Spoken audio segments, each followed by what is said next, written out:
Course in Miracles, Chapter 1, Section 6, The Illusion of Needs.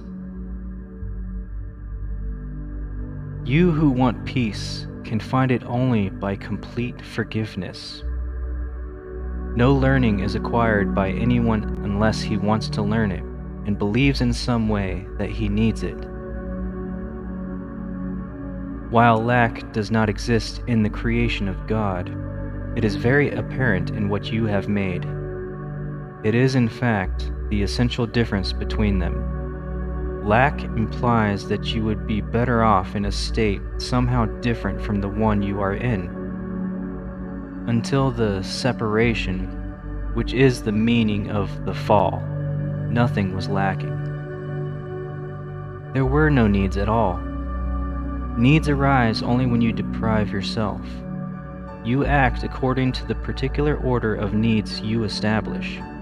This, in turn, depends on your perception of what you are.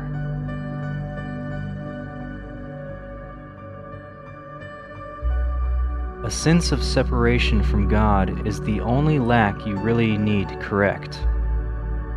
This sense of separation would never have arisen if you had not distorted your perception of truth and had thus perceived yourself as lacking. The idea of order of needs arose because, having made this fundamental error, you had already fragmented yourself into levels with different needs.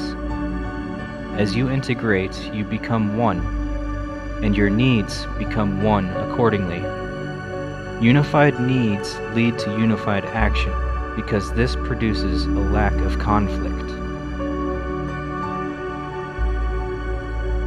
The idea of orders of need, which follows from the original error that one can be separated from God, requires correction at its own level before the error of perceiving levels at all can be corrected.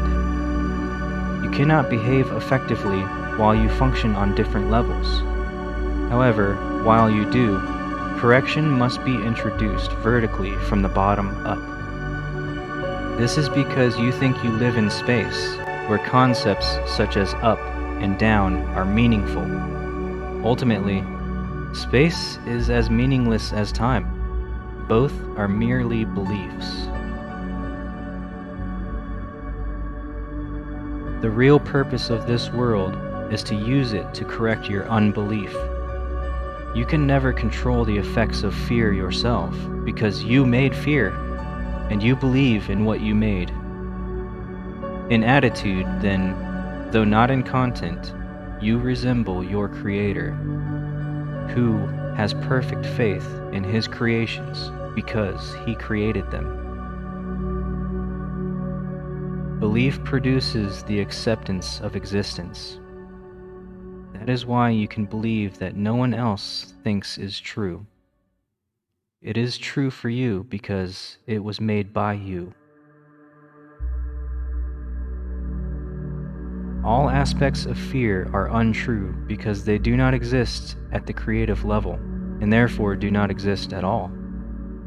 To whatever extent you are willing to submit your beliefs to this test, to that extent are your perceptions corrected.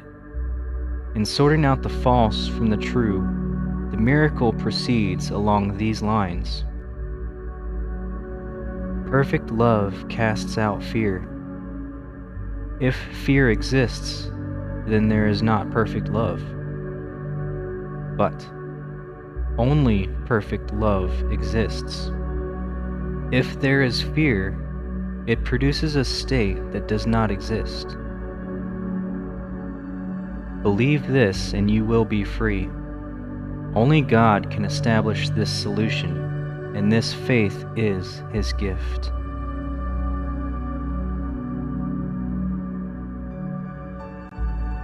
This concludes Section 6.